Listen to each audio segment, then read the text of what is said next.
अस्सलाम वालेकुम स्टूडेंट्स। आज के इस लेक्चर में जो हमारे अब तक के आपके क्वेश्चंस आ रहे थे, कुछ कंफ्यूजन्स थी, उसी को एड्रेस करने का फैसला किया है कि आपने जो क्वेश्चंस अपने डिस्कशन बोर्ड पे पोस्ट किए थे और गूगल क्लासरूम के अंदर, तो उसको हम डिस्कस कर लेते हैं। ठीक है, तो आपके जो क्वेश्चंस आए थे वो आपकी स्पेशली जो कंफ्यूजन आ रही थी कि कैरेक्टर जो है वो इंटीजर के तौर पे कैसे स्टोर होता है और हम इंटीजर को बतौर कैरेक्टर कैसे ले सकते हैं। इस तरीके से बूल और कैरेक्टर पे थोड़ी सी हम बात और कर लेंगे, और साथ में जो आपकी ये precision and single precision and double precision float values हैं, यानी जो आपके पास फ्लोट और डबल टाइप की जो वैल्यूज हम जिनको कहते हैं, इनकी प्रिसीशन के ऊपर हम थोड़ी सी आज बात कर लेंगे। ठीक है, सो फ्लोट और डबल। फ्लोट को हम कहते हैं single precision floating point value, और डबल टाइप को हम कहते हैं double precision floating point value. ठीक है, इसके ऊपर हम थोड़ी सी आज बात करेंगे। अच्छा, कैरेक्टर्स की हमने बात की थी कि कैरेक्टर्स आपके पास कौन से हैं। आपके जो हमारे न्यूमेरिक सिंबल्स हो गए 0 से लेकर 9 तक। ठीक है, ये डिजिट्स, ये सिंबल्स हम जानते हैं, कंप्यूटर को इसके बारे में नहीं पता। ठीक है, कंप्यूटर क्या समझता है, आपको पता है कि कंप्यूटर की जो लैंग्वेज है, जिसको हम कहते हैं मशीन लैंग्वेज, या हम उसको ट्रांसलेट कर सकते हैं 0-1 लैंग्वेज की शक्ल में। तो कंप्यूटर सिवाय ऑन ऑफ की सीक्वेंस के, ऑन ऑफ की सीरीज के और कुछ नहीं समझता, यानी कंप्यूटर मशीन लैंग्वेज के अलावा और कुछ नहीं समझता। जबकि हम लोग जो वाकिफ हैं वो हमारे पास सिंबल्स हैं 0 से 9 तक, या आपके पास इस वक्त हम बात कर रहे हैं इंग्लिश लेटर्स की। ठीक है, आपके ये उर्दू के लेटर्स भी हो सकते हैं, किसी और जबान के लेटर्स भी हो सकते हैं। तो यहां पर हम बात करें इंग्लिश लेटर्स की कि ए से लेके जेड तक आपके पास स्मॉल एबीसी का एक सेट है। इसी तरीके से आपके पास कैपिटल ए से कैपिटल जी तक कैपिटल एबीसी का एक सेट है। इसके अलावा बाकी जितने भी सिंबल्स आते हैं, जैसे आप लोग जो पंक्चुएशन मार्क्स यूज करते हैं, कॉमा हो गया, हाइफन हो गया, प्लस का सिंबल हो गया, मुख्तलिफ किस्म की आपकी ब्रैकेट्स हो गई। ठीक है, सो ये जो डिफरेंट आपके सिंबल्स हैं, यानी आपके न्यूमेरिक सिंबल्स स्मॉल एबीसी और कैपिटल एबीसी, जिनको हम अल्फाबेट्स कहते हैं, इनको छोड़ के बाकी जितने भी आपके सिंबल्स आते हैं उनको हम कहते हैं स्पेशल सिंबल्स। तो हमारे पास ये जो सिंबल्स होते हैं ये ह्यूमन रिकॉग्नाइजेबल फॉर्म में होते हैं। अब इनको हम कहते हैं कैरेक्टर। ठीक है, आपके ये जो न्यूमेरिक सिंबल्स हैं ये भी बेसिकली कंप्यूटर के अंदर इसको हम क्या कहते हैं, कैरेक्टर कहते हैं। 0, 1, 2, 3, 4 जो भी आपके ये सिंबल्स हैं, न्यूमेरिक डिजिट्स हैं, कंप्यूटर की टर्म में हम इनको कैरेक्टर ही कहेंगे। ठीक है, तो कलेक्टिवली इन तमाम किस्म के सिंबल्स को हम कहते हैं अल्फा न्यूमेरिक कैरेक्टर्स। ठीक है, ये अल्फा न्यूमेरिक सिंबल्स या alpha numeric characters that includes digits from 0 to 9, all the digits. ठीक है, 0, 1, 2, 3, 4, 5, 6 small letters A, B, C सारी A to Z तक, और capital letters A to Z। ठीक है, ये इस तरीके से इंग्लिश में जो है आपकी ये लेटर्स जो हैं वो स्मॉल और कैपिटल लेटर्स में डिवाइडेड है। उर्दू में इस किस्म का ऑप्शन नहीं है। इस तरीके से आपके पास मुख्तलिफ जो आपके सिंबल्स हो गए, कॉमा, एपोस्ट्रॉफ, डबल कोट वगैरह, ये सारे हमारे पास क्या हैं, ये सिंबल्स हैं। इवन आपके पास ये जो दो वर्ड्स के दरमियान आप ये खाली जगह जो छोड़ते हैं, इनको हम कहते हैं स्पेस। तो कंप्यूटर के अंदर ये भी आपका स्टोर होता है स्पेस। तो इसको विजुअलाइज करने के लिए हम इस तरह का एक बॉक्स जो है वो अक्सर रिप्रेजेंट कर लेते हैं। ठीक है, तो अक्सर और बेशतर जब भी हमें स्पेस को ग्राफिकल शेप के जरिए रिप्रेजेंट करना हो तो उसकी जगह हम इस तरह बॉक्स इस्तेमाल कर लेते हैं।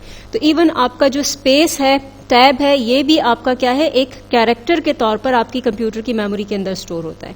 तो जब भी आपने कोई कैरेक्टर, जो भी कैरेक्टर आपने स्टोर करना हो, उसके लिए आप टाइप कौन सी लेते हैं, उसके लिए आप टाइप लेते हैं 4। ठीक है, ये हमारी डेटा टाइप है किसी भी अल्फा न्यूमेरिक कैरेक्टर को स्टोर करने के लिए। लेकिन एक वक्त में आपका सिर्फ एक ही कैरेक्टर स्टोर होगा, यानी आपके पास ये जो सेट दिया हुआ है कैरेक्टर्स का, इसमें से कोई भी कैरेक्टर आप कोई भी अल्फा न्यूमेरिक कैरेक्टर आप 4 टाइप के डेटा टाइप के जरिए स्पेसिफाई कर सकते हैं।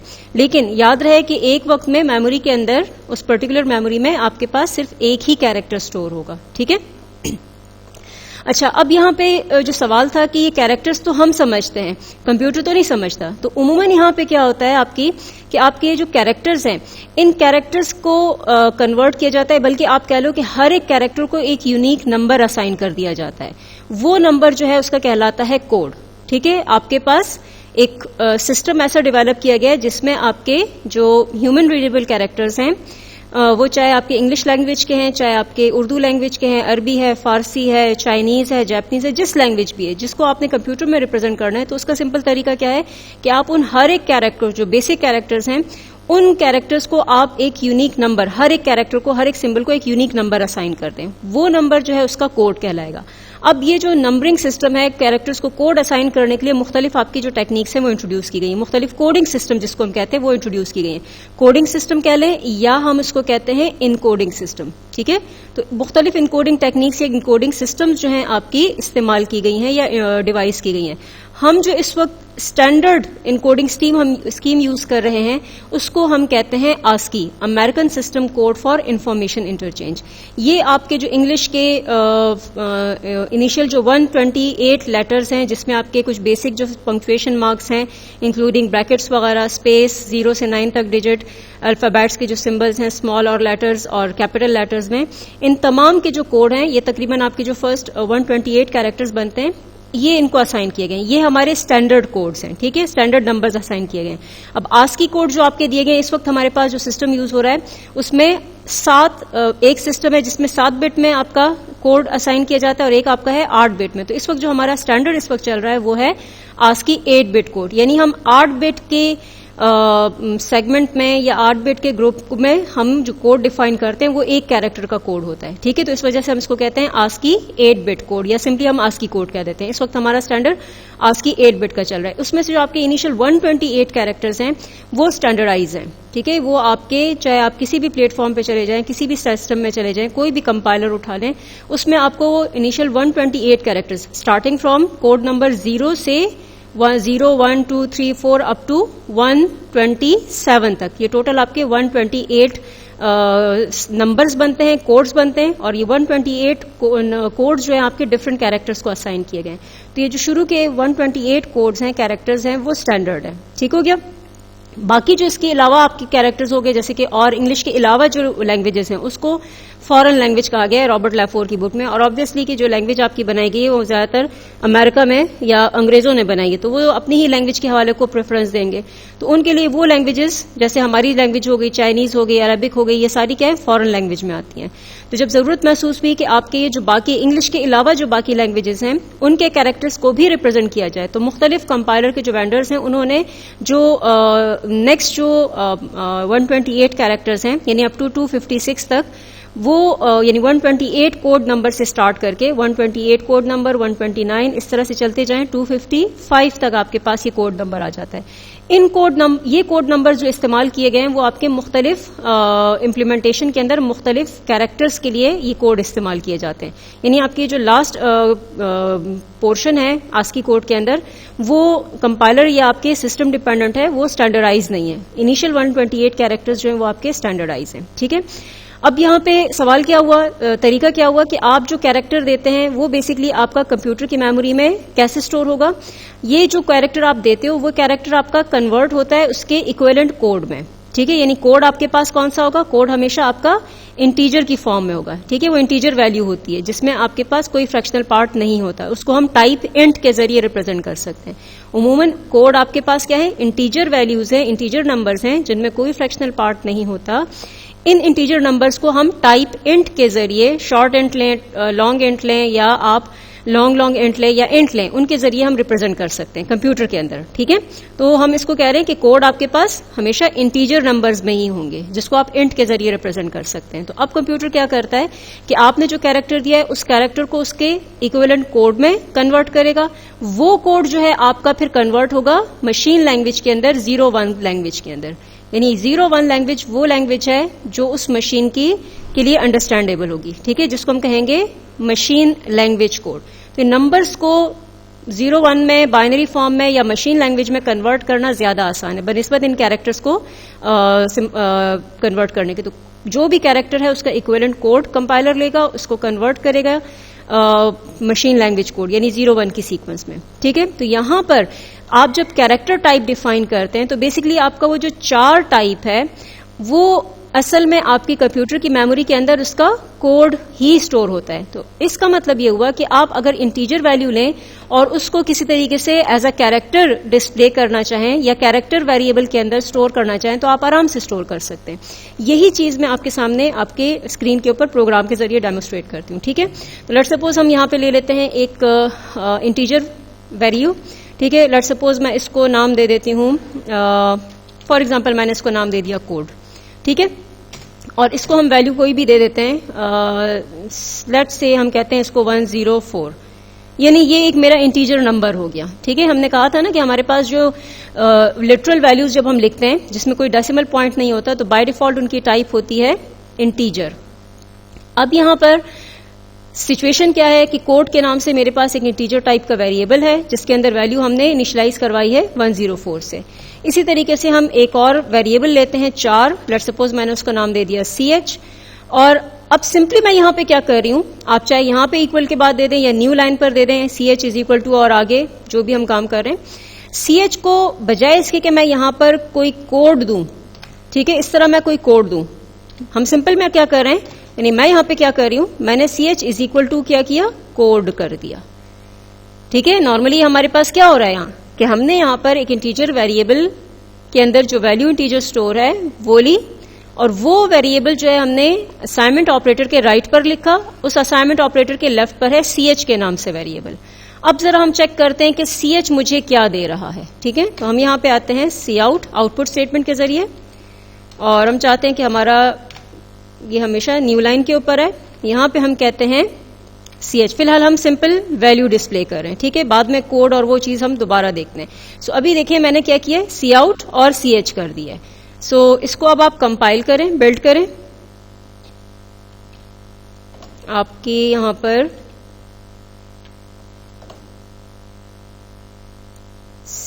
Cout,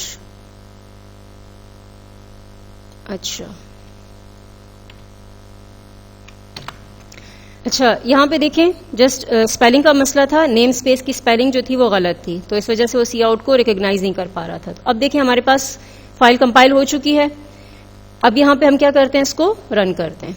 अब देखिए आपके पास क्या आ रहा है, H लिखा हुआ नजर आ रहा है, यानी इसका मतलब क्या हुआ कि आपका ये जो 104 है इसे जब हमने कैरेक्टर टाइप के में कन्वर्ट किया, यानी हमने कैरेक्टर टाइप को वेरिएबल में स्टोर किया, तो ये कोड 104 जो है उसके इक्विवेलेंट कैरेक्टर में चला गया, यानी CH के अंदर स्टोर असल में 104 ही है, लेकिन कैरेक्टर टाइप चूंकि स्पेशलाइज है कि आपके पास इसमें जो भी वैल्यू होगी इंटीजर वैल्यू वो डिस्प्ले करते वक्त वो आपकी एज अ कैरेक्टर ही ट्रीट होगी, तो उसका इक्विवेलेंट जो कैरेक्टर है वो आपको स्क्रीन के ऊपर नजर आएगा। ठीक है, अब इसी आउटपुट को हम थोड़ा सा जरा स्टैंडर्डाइज करते हैं। हम लिखते हैं यहां पे कैरेक्टर।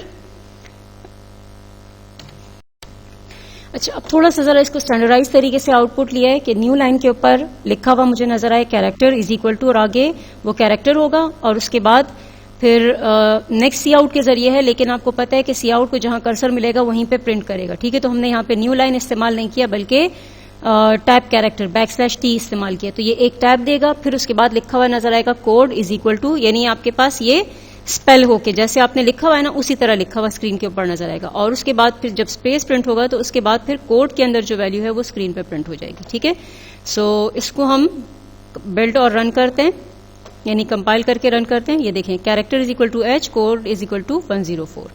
अच्छा, अब यही चीज जो है ये तो अब आपके पास हमने इंटीजर वैल्यू जो थी वो बेसिकली कैरेक्टर के अंदर स्टोर की। आप यहाँ पे कोई और वैल्यू दे दें, फॉर एग्जांपल हम यहाँ पे देते हैं 140। ठीक है, सो इसको बिल्ड करें F9, ये आपके पास कैरेक्टर जो है, अब आपके पास ये कोई और कैरेक्टर है जिसके ऊपर आई लाइक है लेकिन सेलेबल कुछ कैरेट का सिंबल बना हुआ है, और उसका कोड क्या है 140 है। ठीक है, सिमिलरली आप यहां पर कैरेक्टर का कोड जो है वो, यानी अगर आप कैरेक्टर वैल्यू कोड को असाइन कर दें तो वो क्या करेगा, उस कैरेक्टर के बिहाइंड जो भी कोड होगा वो आपका कोड के अंदर इंटीजर के तौर पर स्टोर हो जाएगा। ये आप करके देखिएगा, यानी हम यहां पर हमने कोड लिया और कोड को हमने कैरेक्टर में स्टोर किया था ना, अब आप इसको थोड़ा सा चेंज करके ट्राई कीजिएगा कि कैरेक्टर को ऊपर कर दें और कैरेक्टर यहां पे कोई असाइन कर दें। जैसे कि आप लोगों ने एक एग्जाम्पल में कहा था, आप ही की क्वेश्चन पोस्ट हुआ था कि ए का जो कैपिटल ए है उसका आस्की जो कैरेक्टर है वो है 65। ठीक है, तो यहां पर कैरेक्टर में आप इसको ए दे दें, और उसके बाद जो है आपने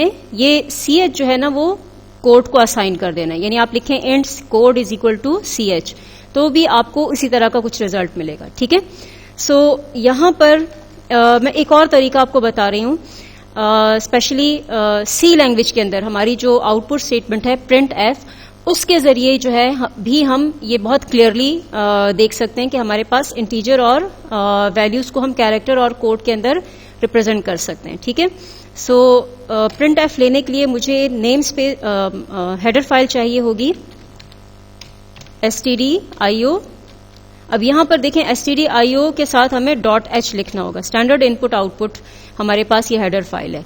अब कोड मेरा सारा यही है, मैं यहां पर नीचे आके, ठीक है, स्टेटमेंट मैंने दी प्रिंट एफ की। अब प्रिंट एफ लिखने का तरीका क्या है कि आपने प्रिंट एफ सारा स्मॉल लिखना है, फिर यहां पे आप दो पार्ट में देंगे, एक डबल कोट के अंदर होगा और एक पार्ट इसका डबल कोट के बाहर होगा। तो डबल कोट में हम क्या देते हैं, जो मैसेज मुझे स्क्रीन पे प्रिंट करना है वो सिंपली मैं यहां पे मैसेज दे देती हूं, ठीक है। लेट्स सपोज मैंने कहा कोड, और कोड के सामने मुझे क्या लिखा हुआ नजर आए, कोड इज इक्वल टू, और आगे मुझे कोड लिखा हुआ नजर आए।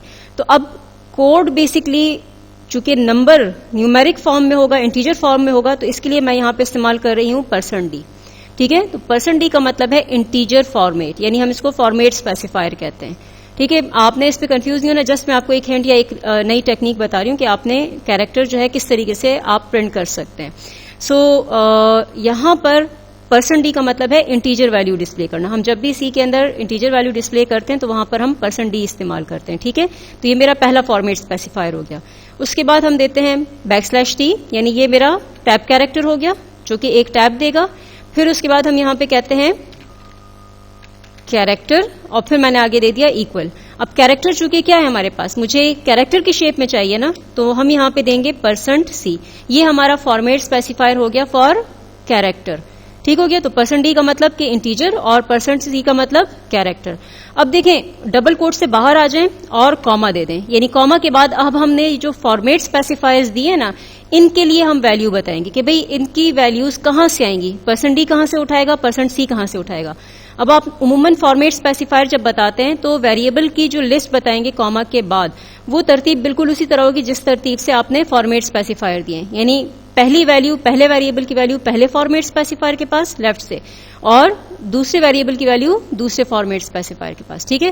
तो अब इस केस में हम क्या कहते हैं कि कोड के अंदर जो वैल्यू है वो ही हमें डिस्प्ले कर दो, ठीक है। कोड तो है ही इंटीजर, तो हमने यहां पे कर दिया कोड, ठीक है। यानी कोड वैल्यू से वेरिएबल से वैल्यू जाएगी %d के पास।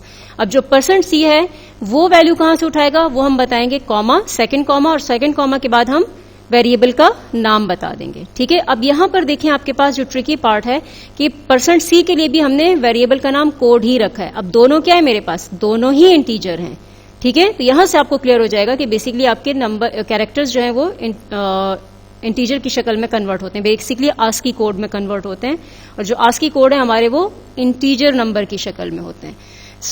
ये हम लेते हैं और लाइन जो है हम क्या करते हैं, यहां पर 2 लाइन नीचे ले जाते हैं, यानी हम इसको कहते हैं कि जो स्टेटमेंट आपने प्रिंट करनी है वो 2 लाइन नीचे ले जाके प्रिंट करो। तो इसीलिए हमने यहाँ पे \n और \n दिया है। प्रिंट एफ के साथ ENDL इस्तेमाल नहीं कर सकते। प्रिंट एफ के डबल कोट में आपने न्यू लाइन के लिए \n इस्तेमाल करना है, ठीक है। 2 \n का मतलब कि 2 दफा न्यू लाइन दे दो। कंपाइल करें, बिल्ड करके रन कर लें। ये देखें कैरेक्टर आपके पास ये हो गया, कोड ये हो गया। अब कोड 140, कैरेक्टर सेम आ रहा है आपके पास। चेंज करके देख लें यहाँ पे, लेट सपोज इसको हम दे देते हैं 65, ठीक है, जो कि हमारा कैपिटल A का कोड है। तो बिल्ड एंड रन, ये देखें कैरेक्टर A, कोड आपके पास 65। और इस केस में यहां पे हमने प्रिंट एफ के जरिए क्या दिया हुआ है, प्रिंट एफ के जरिए हमने दिया हुआ है इसे %d, ठीक है। तो कोड के अंदर क्या है 65, तो वो आपका 65 डिस्प्ले हो गया। फिर %c हमने दिया हुआ है, तो इसका मतलब है कि फॉर्मेट स्पेसिफायर फॉर कैरेक्टर। तो अब इसने क्या किया, इस कोड के अंदर जो इंटीजर वैल्यू है उसको उसके इक्विवेलेंट कैरेक्टर में कन्वर्ट किया, उसके आस्की टेबल से कंसल्ट किया। आस्की टेबल में 65 का जो इक्विवेलेंट कैरेक्टर था वो आपके सामने स्क्रीन पर आ गया, ठीक है। तो होपफुली आपको अब ये थोड़ा सा आइडिया हो चुका होगा कि आपकी कैरेक्टर्स जो हैं वो बेसिकली इंटीजर में की शक्ल में, कोड की शक्ल में मेमोरी में स्टोर होते हैं। तो अब आप इंटीजर नंबर्स को भी बतौर कैरेक्टर जो है, कैरेक्टर टाइप के अंदर वैल्यूज को स्टोर कर सकते हैं और उनको इंटीजर वैल्यू की शक्ल में ले सकते हैं, ठीक है।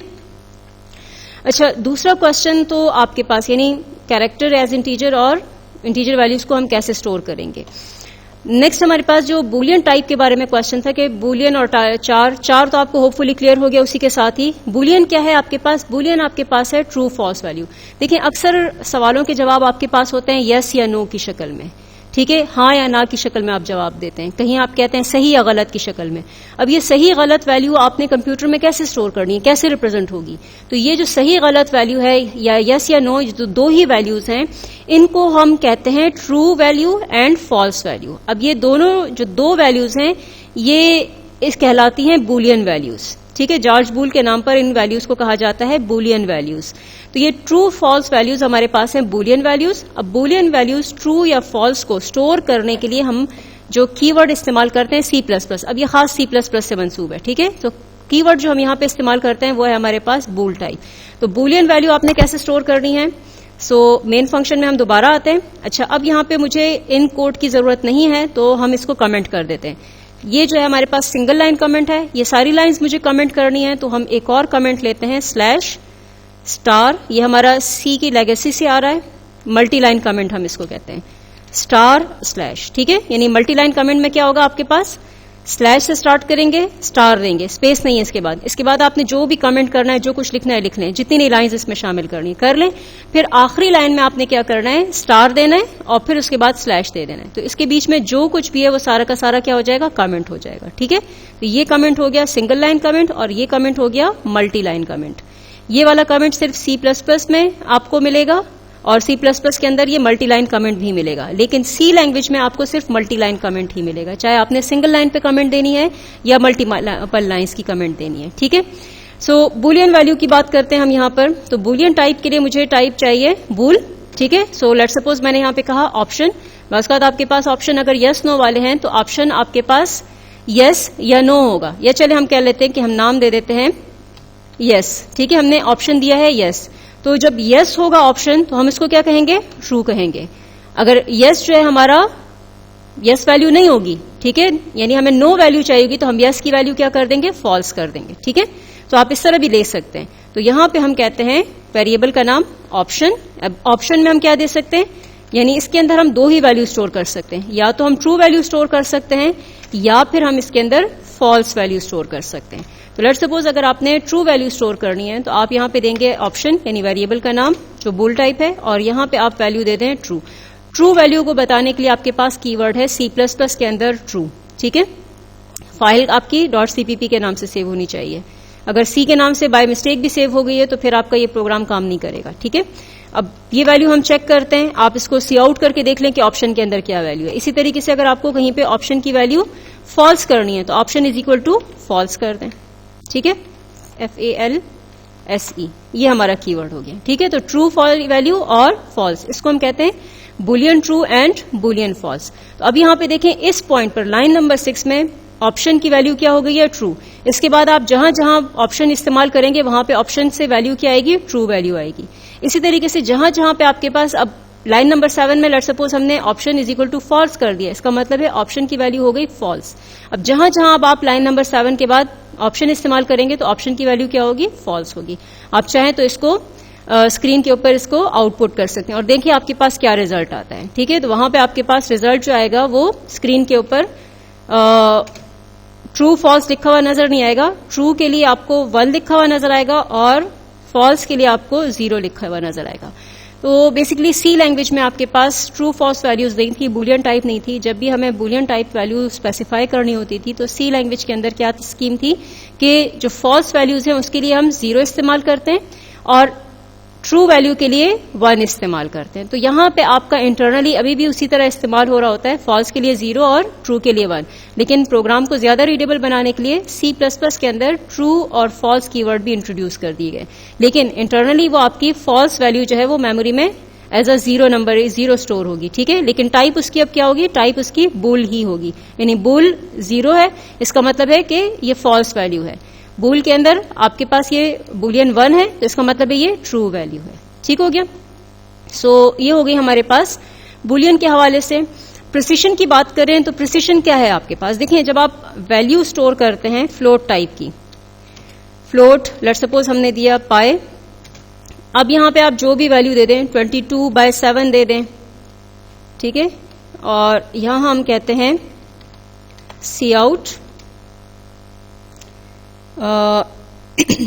इसको हम कहते हैं न्यू लाइन, चले न्यू लाइन की जरूरत नहीं है, हम यहां पे कहते हैं पाई इज इक्वल टू,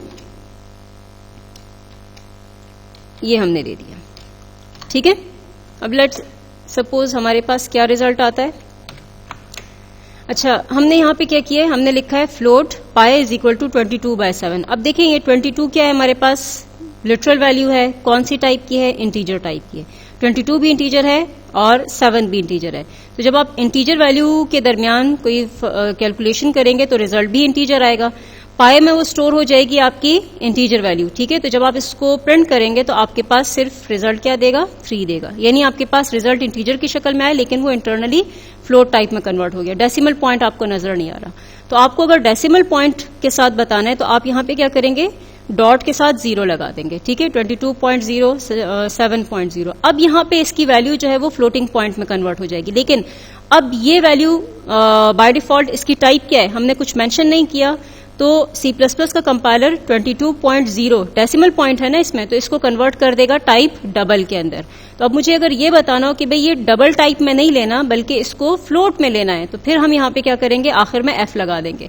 आप चाहे कैपिटल इस्तेमाल करें, आप चाहे स्मॉल इस्तेमाल करें, ठीक है। तो F इंडिकेशन है कि इस वैल्यू लिटरल को, इस कांस्टेंट को इंटरप्रेट करो एज अ फ्लोट टाइप, ठीक है, डबल टाइप नहीं रिप्रेजेंट करना। तो एक तो ये पॉइंट हो गया आपके पास। इसको कंबाइन करें तो देखिए अब आपके पास 3.14286 आ गया आपके पास। इसी तरीके से डबल वैल्यू अगर आपने लेनी है तो आप क्या करते हैं, वेरिएबल डबल, और लेट्स सपोज आप यहां पे दे देते हैं % या जो भी आपने वैल्यू देनी है, ठीक है। वैल्यू आप इसको असाइन कर दें, फॉर एग्जाम्पल 12 पॉइंट जो भी आप इसके अंदर वैल्यू देते हैं। अब देखिए यहां पे बजाहिर जो मेरे पास ये वैल्यू है 12, वो छोटी है, ठीक है, बहुत छोटी है। आपकी यहां से जो वैल्यू आ रही है, आप फ्लोट के अंदर हो सकता है बड़ी वैल्यू हो, लेकिन इस वक्त डबल के अंदर जो आपका इंटीग्रल पार्ट है वो स्मॉल है, लेकिन पॉइंट के बाद जो है आपके पास नंबर ऑफ डिजिट्स बहुत ज्यादा है। तो अब अगर आप ये वैल्यू फ्लोट में स्टोर करते हैं तो आपके पास ये जो ज्यादा एक्यूरेट वैल्यू देगा वो कहां तक लेगा, डेसिमल पॉइंट के बाद 1 2 3 4 5 6 7 यहां तक जो है आपके पास floating point value accurate value देगा। लेकिन अगर आपके पास नंबर ऑफ डेसिमल पॉइंट के बाद जो नंबर ऑफ डिजिट्स हैं वो 7 डिजिट से ज्यादा आ रहे हैं और आपको चाहिए 7 डिजिट से ज्यादा, तो फिर उस केस में आप डबल इस्तेमाल करेंगे। यानी डबल की जो प्रिसीशन है, यानी डेसिमल पॉइंट के बाद जो नंबर ऑफ डिजिट्स जो मुझे ये एक्यूरेट देगा वो होगा 15 डिजिट्स। डेसिमल पॉइंट के बाद 1 2 3 4 5 6 7 8 9 10 11 12 13 14 15 15 डिजिट तक मुझे ये एक्यूरेट वैल्यू देगा, ठीक है। तो ये हमारी क्या कहलाती है कि डेसिमल पॉइंट के बाद कितने डिजिट तक वैल्यू फ्लोट टाइप प्रोवाइड कर सकता है, 7 डिजिट तक दे सकता है, उसको हम कहेंगे single precision floating point value. Double मुझे डेसिमल पॉइंट के बाद 15 डिजिट तक वैल्यू दे सकता है, ठीक है। आपकी जो भी कैलकुलेशन आती है उसमें अप टू 15 डिजिट तक अगर नंबर्स आते हैं डेसिमल पॉइंट के बाद, तो उसके लिए फिर आपने डबल ही इस्तेमाल करना है। तो वहां पर इसको हम कहते हैं double precision floating point value. अब बाय डिफॉल्ट अगर आप नंबर लिखेंगे तो वो आपके पास क्या होगी, डबल ही कंसीडर होगी। जैसे अब आपके पास ये नंबर है, हमने आगे कुछ इसके आखिर में कोई सफिक्स कोई लेटर हमने मेंशन नहीं किया, यानी हमने कोई सफिक्स मेंशन नहीं किया, तो ये कंसीडर होगा एज अ डबल ही, जो कि हम ऑलरेडी डबल में स्टोर करें। तो फ्लोट बताने के लिए हम क्या करते हैं, सफिक्स एफ इस्तेमाल करते हैं, ठीक है। सो लेट्स सपोज हम ये ले लेते हैं और इस वैल्यू को आप प्रिंट करके देख लें। अच्छा, जब आप इसको आउटपुट करेंगे तो आपके पास रिजल्ट देखें किस तरह से आएगा। पाई से हमें पाई की वैल्यू मिलेगी और जो % है वो आपकी डबल टाइप की वैल्यू लेगा, ठीक है। ये हमारा कंपाइल हुआ। देखें पाई के अंदर 3.14286 जो आपका डिवीजन रिजल्ट आया उसने 1 2 3 4 5 डिजिट्स में दिया है, तो जो कि आपकी वो 7 डिजिट की रेंज में आ रहा है। अलबत्ता जो डबल टाइप थी उसके अंदर हमने वैल्यू बहुत लार्ज स्टोर की है, लेकिन बाय डिफॉल्ट इस वक्त जो इसकी सेटिंग है कंपाइलर की, वो आपके पास जो है वो डेसिमल पॉइंट के बाद 4 डिजिट तक आ रही है। बेसिकली इसने देखा है कि 4 डिजिट में आपके पास इसने लिया और बाकी वैल्यूज को इसने क्या कर दिया, ट्रंकेट कर दिया है, ठीक है। अच्छा, अब यहाँ पे देखें आपका जो डिफॉल्ट जो इसकी सेटिंग है वो आपकी डेसिमल पॉइंट के बाद 4 डिजिट तक डिस्प्ले कर रहा है। अब 8 के बाद जो आपके पास नंबर है वो क्या है, आपका 5 से लेस आ रहा है, तो ये 2 को क्या कर रहा है, सिंपली इन बाकी डिजिट्स को इग्नोर कर रहा है। लेट्स सपोज हम इसकी वैल्यू कर देते हैं 2 की जगह 7 जो भी रख सकते हैं आप चाहें, तो यहाँ पे कोई और नंबर लेट्स सपोज 9 कर दें, ठीक है। तो 5 से अबव अगर आपके पास वैल्यू आएगी तो जो आखिरी डिजिट आपके पास जो कि इस वक्त देखें 8 है, इसको क्या करेगा, एक नंबर जो है इसको एड अप कर देगा, यानी राउंड अप कर देगा। सो 4 डिजिट से ज्यादा अगर मुझे आउटपुट लेना हो तो उसके लिए फिर हम कुछ मैनिपुलेटर इस्तेमाल करते हैं, कुछ सेटिंग्स हम इस्तेमाल करते हैं कि मुझे कितने डिजिट तक की जो वैल्यूज हैं डेसिमल पॉइंट के बाद वो हमें डिस्प्ले करनी है। तो वो एक अलग चीज है, फिर हम उस पर आप लोगों को नेट पे अगर मिलता है तो जरूर चेक करें, लेकिन हम आगे की किसी लेक्चर में फिर कभी मौका मिला तो हम उस पर बात करेंगे। ठीक है, फिलहाल हम इस चीज पे अभी इस वक्त बात नहीं करें कि डिस्प्ले हम नंबर ऑफ डिजिट्स कितने कर सकते हैं। तो बाय डिफॉल्ट इस वक्त आपकी जो कोड ब्लॉक्स की सेटिंग है वो डेसिमल पॉइंट के बाद 4 डिजिट्स आपके डिस्प्ले कराए, बट इंटरनली आपकी जो डबल टाइप है, double type value decimal point के बाद 15 डिजिट तक आपको एक्यूरेट वैल्यू देता है। ठीक है, और फ्लोट टाइप आपको क्या करता है, फ्लोट टाइप आपको कितनी वैल्यू देता है, वो आपको देता है तकरीबन 7 डिजिट तक एक्यूरेट वैल्यू। ठीक है, लेट्स सपोज हम कहते हैं 1.123456 ये आपकी डेसिमल पॉइंट के बाद वैल्यू होगी। ठीक है, 1234567 आप जो भी वेरिएबल का नाम रखें, इस तरीके से परसेंट यहां पे लेट्स सपोज आप जो भी वैल्यू रखें इसको हम कर देते हैं 1 2 3 4 5 6 7 8 9, इस तरह से आप आगे चलते चले जाएं 0 1 2 3, ये हो जाएगा 9 10 11 12 13 14 15। ठीक है, तो ये आपके पास देखें टोटल नंबर ऑफ डिजिट्स आपके पास ये होंगे डेसिमल पॉइंट के बाद आपके इतने डिजिट्स तक वो आपको एक्यूरेट वैल्यू देगा। हो सकता है आगे भी कुछ डिजिट्स हों, लेकिन जो ज्यादा एक्यूरेट होंगी, जो ज्यादा प्रिसाइज वैल्यू होगी डेसिमल पॉइंट के बाद वो अप टू 15 डिजिट होगी डबल टाइप के अंदर। फ्लोटिंग पॉइंट में आपके पास कितनी वैल्यूज होंगी डेसिमल पॉइंट के बाद, वो होंगी अप टू 7 डिजिट। हो सकता है इसके बाद भी डिजिट हो, लेकिन जो प्रिसाइज वैल्यू होगी, जो प्रिसीशन होगी, एक्यूरेसी होगी फ्लोट के अंदर, वो पॉइंट के बाद 7 डिजिट तक अब होगी। अब डिस्प्ले कैसे करेंगे वो फिर अलग चीज है। ठीक है, वो हम यहाँ पे इस वक्त नहीं बात कर रहे, वो आप चाहें तो आप नेट वगैरह पे सर्च कर सकते हैं। फिलहाल हमारे पास जो इंटरनल रिप्रेजेंटेशन है वो इस तरह से, फ्लोट को हम कहते हैं single precision floating point value, double को हम कहते हैं double precision floating point value. So उम्मीद है आप लोगों के जो कुछ क्वेश्चंस थे उनके आपको आंसर मिल चुके होंगे। स्टिल अगर कोई कंफ्यूजन हो तो आप अपने क्वेश्चंस डिस्कशन बोर्ड पर पोस्ट कर सकते हैं। अल्लाह हाफिज।